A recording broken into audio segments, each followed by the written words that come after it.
Greek mythology का एक character है मेडुसा, जिसके सर पर बालों की जगह बहुत से सांप होते हैं। जब मेडुसा अपने शिकार को दबोचती है तो उसके सर पर मौजूद यही सांप एक साथ उसके शिकार को डस लेते हैं और यूं उस शिकार का अंजाम बहुत दर्दनाक होता है। यूं ही डायबिटीज जब किसी पेशेंट को लाहक होती है और अगर वो इलाज में जरा भी लापरवाही बरतता है तो डायबिटीज की बहुत सी कॉम्प्लिकेशंस उसे आ घेरती हैं।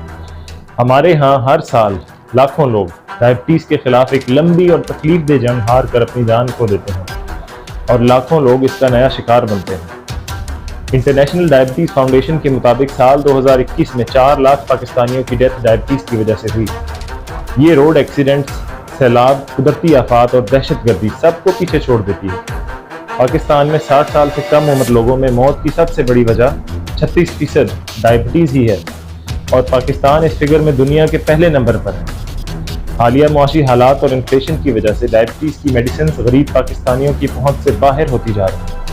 कई मेडिसिन और इंसुलिन बनाने वाली कंपनीज पाकिस्तान में अपना ऑपरेशन बंद कर चुकी हैं, जिसकी वजह से इंसुलिन की भी शॉर्टेज है। टाइप 1 डायबिटीज के पेशेंट्स में बीमारी लगने के साथ ही इंसुलिन की ज़रूरत पड़ती है। ऐसे पेशेंट्स में इंसुलिन एक जान बचाने वाली मेडिसिन का दर्जा रखती है और इन पेशेंट्स में अगर इंसुलिन ना लगाई जाए तो ब्लड शुगर की वजह से खून में एक खतरनाक केमिकल कीटोन बॉडीज पैदा हो जाते हैं जो कि फौरी तौर पर जानलेवा साबित होती है। तो ये बहुत ज़रूरी है कि इस बीमारी के खिलाफ आगाही के साथ साथ आप तक वो नॉलेज पहुंचे जिससे आप खुद को और अपने प्यारों को महफूज रख सकें।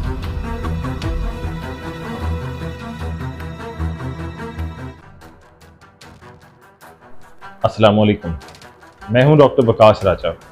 डायबिटीज़ सीरीज़ की पिछली 3 वीडियोज़ में आपने इस बीमारी की अलामात और पेचीदगियों के बारे में जाना, डायबिटीज़ की मुख्तलिफ टाइप्स और डायबिटीज़ के टेस्ट के बारे में जाना। डायबिटीज़ सीरीज़ की आज की इस चौथी वीडियो में हम बात करेंगे डायबिटीज़ की ट्रीटमेंट स्ट्रेटजीज़ पर। डायबिटीज़ एक ऐसी बीमारी है जिसका इलाज महज मेडिसिन के इस्तेमाल से मुमकिन नहीं। डायबिटीज़ के इलाज की 3 मेन शाखें या प्रॉन्ग्स हैं। नंबर 1 डाइट कंट्रोल या मुतवाज़िन खाना पीना, नंबर 2 मेडिकल थेरेपी और नंबर 3 फिजिकल एक्टिविटी या फिर एक्सरसाइज।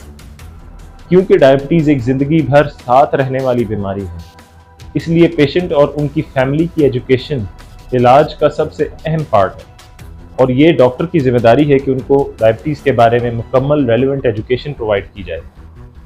तो फिर आइए सबसे पहले डाइट कंट्रोल के बारे में ही बात करते हैं। एक मुतवाज़िन और सेहतमंद खुराक शुगर के कंट्रोल का अहम हिस्सा है। सेहतमंद खुराक से आप ना सिर्फ डायबिटीज़ बल्कि high blood pressure, high cholesterol, फॉलेज और कैंसर जैसी बीमारियों से महफूज रह सकते हैं। डायबिटीज़ के पेशेंट्स खाने में आम लोगों की तरह कुछ भी खा सकते हैं, लेकिन एक मुतवाज़िन मिकदार में। इंसानी खुराक के 3 मेन कंपोनेंट्स होते हैं जिनके बारे में जानना बहुत ज़रूरी है। नंबर 1 कार्बोहाइड्रेट, जो कि पेट में जाते ही ब्रेक डाउन होकर शुगर या ग्लूकोज में तब्दील हो जाता है। कार्बोहाइड्रेट अगर डाइट में बहुत ज़्यादा यूज़ किया जाए तो हाई ब्लड शुगर और मोटापे का बायस बनता है। मिसाल के तौर पर ब्रेड, रोटी, चावल, चीनी, कॉर्नफ्लेक्स, कुकीज़, बेकरी आइटम्स, मिठाइयाँ, शुगरी ड्रिंक्स और फ्रूट्स वगैरह। In fact carbohydrate control diabetic diet का मेन जुज़्व है। अक्सर पेशेंट्स कार्बोहाइड्रेट इनटेक को कंट्रोल नहीं कर पाते, चावल ज़्यादा खा लेते हैं या रोटी ज़्यादा खा लेते हैं या फिर कुकीज़ या मिठाइयाँ वगैरह और शुगर हाई कर लेते हैं। इन चीज़ों को कम मिकदार में खाना चाहिए। डायबिटिक पेशेंट्स की डाइट में कार्बोहाइड्रेट की रेशो 45% से ज़्यादा नहीं होनी चाहिए। कार्ब्स के बारे में 2-3 बातें ज़हन में रखिए। फर्स्टली हेल्दी कार्ब्स और अनहेल्दी कार्ब्स में फ़र्क करना ज़रूरी है। मिसाल के तौर पर शुगरी ड्रिंक्स, मिठाइयाँ, कुकीज़, वाइट ब्रेड और पोटैटो चिप्स वगैरह आपके खून में शुगर को यकदम हाई कर देते हैं और इसके बरक्स फ्रूट्स, वेजिटेबल्स, ओट्स, जौ का दलिया, ब्राउन ब्रेड और ब्राउन राइस वगैरह ब्लड शुगर को धीरे धीरे बढ़ाते हैं और उस दौरान मसल्स उस ब्लड शुगर को यूटिलाइज कर लेते हैं। तो इसलिए हेल्दी कार्ब्स लेना चाहिए। वो खाने जिनमें कार्बोहाइड्रेट्स पाए जाते हैं उन्हें एक ग्लाइसीमिक इंडेक्स चार्ट में 0 to 100 स्कोर दिया जाता है। जिन खानों का ग्लाइसीमिक इंडेक्स ज़्यादा होता है वो यकदम ब्लड शुगर बढ़ा देते हैं और जिन खानों का ग्लाइसीमिक इंडेक्स कम होता है वो ग्रेजुअली धीरे धीरे ब्लड शुगर बढ़ाते हैं। तो मैं डिस्क्रिप्शन में ग्लाइसीमिक इंडेक्स चार्ट शेयर कर दूंगा ताकि आप देख सकें कि जो आपकी प्लेट में है उसका ग्लाइसीमिक इंडेक्स क्या है। सेकेंडली, टाइप 1 डायबिटीज़ के वो पेशेंट्स जिन्हें इंसुलिन के इंजेक्शंस लगते हैं वो अगर कभी ज़्यादा कार्ब इंटेक कर लें तो उन्हें इंसुलिन की डोजेज भी अकॉर्डिंगली थोड़ी बहुत इंक्रीज़ करनी चाहिए। ऑफ कोर्स आपके डॉक्टर आपको इस बारे में गाइड करेंगे। एंड फाइनली, जिन लोगों का स्वीट टूथ है या मीठे के शौकीन है, उनके लिए आर्टिफिशियल स्वीटनेस भी बहुत हेल्पफुल है, like sucralose, stevia, aspartame, saccharine वगैरह। कुछ लोगों का ख्याल है कि आर्टिफिशियल स्वीटनेस से कैंसर होता है। ऑफ कोर्स इस बारे में एस्पार्टेम थोड़ा सा कंट्रोवर्शियल है, लेकिन स्टीविया एक नेचुरल शुगर सब्स्टिट्यूट है और इसके प्लांट को आप घर पर भी ग्रो कर सकते हैं। सेकंड कंपोनेंट है प्रोटीन। प्रोटीन हमारी बॉडी की ग्रोथ के लिए बहुत ज़रूरी है और मसल्स प्रोटीन से ही बनते हैं। इसकी एग्जांपल्स हैं एग्स, दही, बगैर मलाई के दूध, चिकन, मटन, बीफ, फिश और दालें वगैरह। डायबिटिक डाइट में ऑलमोस्ट 35% प्रोटीन होनी चाहिए और ये आप खुल के खा सकते हैं विद इन लिमिट्स। तीसरा और आखिरी कंपोनेंट है फैट्स या ऑयल्स। इसकी एग्जांपल्स हैं बटर, मार्जरीन, देसी घी, कुकिंग ऑयल, जैतून का तेल या ऑलिव ऑयल और कोकोनट ऑयल, चर्बी, ड्राई फ्रूट्स वगैरह। फैट्स में भी हेल्दी फैट्स और अनहेल्दी फैट्स में फ़र्क करना ज़रूरी है कार्बोहाइड्रेट्स की तरफ। अनहेल्दी फैट्स में आते हैं बड़ा गोश्त, चर्बी, बनास्पति, सोयाबीन, कैनोला, कॉर्न ऑयल, और इनसे कोलेस्ट्रॉल बढ़ता है और मोटापा भी होता है। जबकि गुड फैट्स में ऑलिव ऑयल, कोकोनट ऑयल और ड्राई फ्रूट्स वगैरह या नट्स, जिनसे कोलेस्ट्रॉल घटता है। एक हेल्दी डाइट में फैट्स की 20% तक रेशो होनी चाहिए। इन तीन कंपोनेंट्स के अलावा डाइटरी फाइबर खुराक का इनडाइजेस्टिबल पार्ट है, यानी हजम ना होने वाला हिस्सा। उर्दू में आप इसे छान बुरा भी कह सकते हैं। लाइक हमारे यहाँ आटे में जो छान निकलता है वो छान निकाल कर फेंक दिया जाता है, या फिर इसबगोल में, एप्पल के छिलके में, या क्यूकम्बर या खीरे के छिलके के अंदर पाया जाता है। ये फाइबर हमारे पेट में जाकर हजम तो नहीं होता, लेकिन इसके कुछ बेनिफिट्स हैं। एक तो ये शुगर को इंटेस्टाइनल वॉल्स के थ्रू जिस्म में जज्ब होने के प्रोसेस को स्लो डाउन कर देता है। दूसरा, ये खुराक की इंटेस्टाइन में मूवमेंट को स्लो कर देता है। इससे ये होता है कि ब्लड शुगर यकदम हाई नहीं होती, बल्कि ग्रेजुअली आहिस्ता आहिस्ता बढ़ती है। हाई डाइटरी फाइबर से ब्लड कोलेस्ट्रॉल भी कम रहता है, इसलिए इसको खाने का हिस्सा बनाना चाहिए। डायबिटीज़ के पेशेंट्स में बार बार पेशाब आने से डिहाइड्रेशन हो जाती है और इसलिए गुड हाइड्रेशन भी बहुत अहम है, यानी पूरे दिन में बहुत सा पानी भी पीना चाहिए। डायबिटिक्स को नाश्ता, लंच और डिनर टाइम पर करना चाहिए और स्किप नहीं करना चाहिए, और इनके दरमियान स्नैक्स के तौर पर चिप्स, निम्को, चॉकलेट या कुकीज़, इन चीज़ों के बजाय नट्स, वेजिटेबल्स या फ्रूट्स लेने चाहिए। इससे आपका वेट भी कंट्रोल में रहेगा और ब्लड शुगर भी हाई नहीं होगी। एक हेल्दी डायबिटिक डाइट में उसके main goals blood sugar control, blood pressure control, normal cholesterol और हेल्दी वेट होना चाहिए। मैं इस वीडियो की डिस्क्रिप्शन में डायबिटिक्स के लिए देसी खानों के कुछ डाइट प्लान शेयर करूंगा। डाइट कंट्रोल के बाद बात करते हैं मेडिकल थेरेपी की। सबसे पहले देखते हैं कि अद्वियात और इंसुलिन इंजेक्शंस की मदद से डायबिटीज़ के सख्त इलाज और ब्लड शुगर को नॉर्मल रेंज में रखने से कितना फ़ायदा होता है। चंद सालों पहले डायबिटीज़ के 1500 मरीजों पर एक तहकीक की गई और उन्हें 2 ग्रुप्स में तकसीम किया गया। इनमें से एक ग्रुप यानी आधे मरीजों का ब्लड शुगर बहुत सख्ती से कंट्रोल किया गया और डेली एवरेज 155 मिलीग्राम तक रखा गया।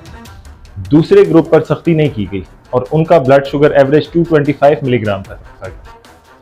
7 साल के बाद चेकअप और टेस्ट करने से मालूम हुआ कि जिस ग्रुप का ब्लड शुगर सख्ती से कंट्रोल किया गया था, उन्हें 60% कम कॉम्प्लिकेशंस हुई और उन पेशेंट्स की आंखें, शरेयानें, दिल, नर्व्स और गुर्दे डायबिटीज़ के असर से महफूज रहे। इसके बरक्स जिस ग्रुप की ट्रीटमेंट में सख्ती नहीं बरती गई, उनको तमाम डायबिटीज़ रिलेटेड कॉम्प्लिकेशंस का सामना करना पड़ा, जिसमें ख़राब नज़र, दिल का अर्जा, पेट की तकलीफ, गुर्दों की बीमारी और पाँव की बीमारी सब शामिल हैं। तो इससे मालूम होता है कि बर वक्त इलाज से डायबिटीज़ के पेशेंट्स को बहुत से मसाइल से बचत हो सकती है। तो मेडिकल थेरेपी में सबसे पहले ओरल मेडिकेशंस की बात करते हैं। ओरल मेडिसिन्स आमतौर पर टाइप 2 डायबिटिक्स में असर करती हैं, जिनके लबलबे में पहले से थोड़ी बहुत इंसुलिन बन रही होती है। इन मेडिसिन्स की डिफरेंट टाइप्स होती हैं। मिसाल के तौर पे पैंक्रियास या लबलबे से इंसुलिन की स्क्रीशन बढ़ाने वाली मेडिसिन्स, बॉडी में इंसुलिन की रेजिस्टेंस को कम करने और इंसुलिन के असर को बेहतर करने वाली मेडिसिन, जिस्म से पेशाब के रास्ते ब्लड शुगर को खारिज कराने वाली मेडिसिन, इंटेस्टाइन से इंसुलिन की एब्जॉर्प्शन को कम करने वाली मेडिसिन वगैरह वगैरह। इन सब ओरल मेडिसिन को डॉक्टर आपके केस के मुताबिक और साइड इफ़ेक्ट टॉलरेंस को देख कर एडवाइस और एडजस्ट करते हैं। अब बात करते हैं इंसुलिन की। इंसुलिन टाइप 1 डायबिटीज़ में यूज़ होती है और टाइप 2 डायबिटीज़ के उन पेशेंट्स में जिनके लबलबे ने वक्त के साथ साथ इंसुलिन बनाना बिल्कुल ही बंद कर दी है। इंसुलिन की 5-6 डिफरेंट टाइप्स होती हैं। चंद मिनटों में असर करने वाली इंसुलिन को रैपिडली एक्टिंग इंसुलिन कहते हैं और कई घंटों तवील असर दिखाने वाली लॉन्ग एक्टिंग इंसुलिन। सबसे कॉमन 2 टाइप्स हैं। पहली रेगुलर है जो 30 मिनट्स में ब्लड शुगर लेवल्स को लो करती है, और दूसरी NPH या आइसोफेन जिसका एक्शन 2 to 4 आवर्स 2 से 4 घंटे के बाद होता है। इन मुख्तलिफ टाइप्स को डिफरेंट प्रोपोर्शंस में मिक्स करके पेशेंट की रिक्वायरमेंट के मुताबिक एडजस्ट किया जाता है। प्री मिक्स्ड इंसुलिन लाइक 70-30 जिसमें 70% NPH और 30% रेगुलर इंसुलिन होती है, ये टाइप 2 डायबिटीज़ में बहुत इफेक्टिव है और आमतौर पे स्टार्ट यहीं से किया जाता है और यूजुअली नाश्ते से पहले और रात के खाने के साथ दी जाती है। यूँ तो स्किन के किसी भी पार्ट में इंसुलिन को इंजेक्ट किया जा सकता है, लेकिन पेट और थाइज सबसे सूटेबल एरिया है और इंसुलिन के इंजेक्शन दिन में 1 बार या 2 बार या 3 बार लगाए जाते हैं। इंसुलिन को सिरिंज के अलावा इंसुलिन पेन्स के ज़रिए या इंसुलिन पंप्स के ज़रिए भी दिया जाता है। पंप्स का बेनिफिट ये होता है कि ये कुछ हद तक ऑटोमेटेड होते हैं और धीरे धीरे इंसुलिन को ब्लड में खारिज करते हैं जैसे लबलबा करता है, तो इनकी मदद से ब्लड शुगर का कंट्रोल बहुत बेहतर हो जाता है। और क्या आपको मालूम है कि इंसुलिन इनहेल्ड फॉर्म में भी यानी सांस के ज़रिए भी दी जा सकती है? जी बिल्कुल, ये ड्राई पाउडर फॉर्म में होती है और इनहेलर पंप से दी जाती है।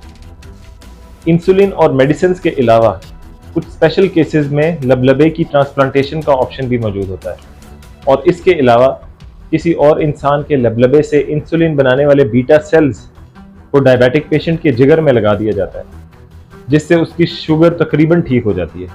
लेकिन फ़िलहाल ये सब ट्रीटमेंट्स हमारे मुल्क में तो अवेलेबल नहीं है। अब एक्सरसाइज के बारे में बात हो जाए। एक्सरसाइज इंसुलिन रेजिस्टेंस कम करके आपके जिस्म पर इंसुलिन के असर को बढ़ाती है। इसके साथ साथ बॉडी में कैलोरीज को बर्न करके ब्लड शुगर लेवल्स को भी डाउन करती है।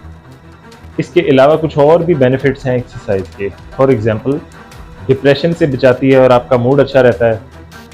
एक्सरसाइज से आपकी नींद में हेल्प होती है, अच्छी नींद आती है। प्लस एक्सरसाइज से दिल की बीमारी और न्यूरोपैथी से महफूज रहते हैं। आपकी मेमोरी इंप्रूव करती है, ब्लड प्रेशर कंट्रोल करती है और कोलेस्ट्रॉल लो करती है। इतने सारे बेनिफिट्स तो और किसी भी चीज़ के नहीं हैं। तो फिर आप एक्सरसाइज से दूर क्यों हैं? डायबिटीज़ के पेशेंट्स को रोज़ाना तकरीबन आधा घंटा एक्सरसाइज के लिए निकालना ज़रूरी है, जिसमें वो थोड़ी इजी एक्सरसाइज से स्टार्ट कर सकते हैं। फॉर एग्जांपल, तेज़ी से चलना या स्विमिंग करना या साइकिल चलाना या खड़े होकर घर के सारे काम करना या जिस्मानी मशक्क़त वाली कोई स्पोर्ट खेलना जैसे कि बैडमिंटन या फुटबॉल वगैरह। और जब 1-2 महीने में इनके आदी हो जाएं तो फिर कार्डियो एक्सरसाइज या हाई इंटेंसिटी इंटरवल ट्रेनिंग या हिट एक्सरसाइजेस कर सकते हैं। लेकिन सिर्फ 20 से 25 मिनट की एक्सरसाइज भी काफ़ी है। मैं डिस्क्रिप्शन में अपनी फेवरेट हिट एक्सरसाइजेस का लिंक शेयर कर दूंगा। आप ये एक्सरसाइजेस अपने घर के एक कमरे में या सहन में भी कर सकते हैं। याद रखें, डायबिटीज़ के पेशेंट्स एक्सरसाइज करने से पहले अपनी ब्लड शुगर ज़रूर चेक करें, स्पेशली जो इंसुलिन यूज़ करते हैं, ताकि हाइपोग्लाइसीमिया या ब्लड शुगर लो होने की प्रॉब्लम ना हो। तो ये थी डायबिटीज़ के डायग्नोसिस के बाद उसकी ट्रीटमेंट की एक brief video. In treatment strategies के अलावा डायबिटीज़ की कॉम्प्लिकेशंस यानी पेचीदगियों की ट्रीटमेंट के बारे में मैं अलग वीडियो 1 by 1 कवर करूँगा। अगर आपको ये सब इन्फॉर्मेशन हेल्पफुल लगी तो कमेंट्स में बताएं और चैनल को सब्सक्राइब ज़रूर करें। मिलते हैं अपनी नेक्स्ट वीडियो में। Till then, take care and अल्लाह हाफ़िज़।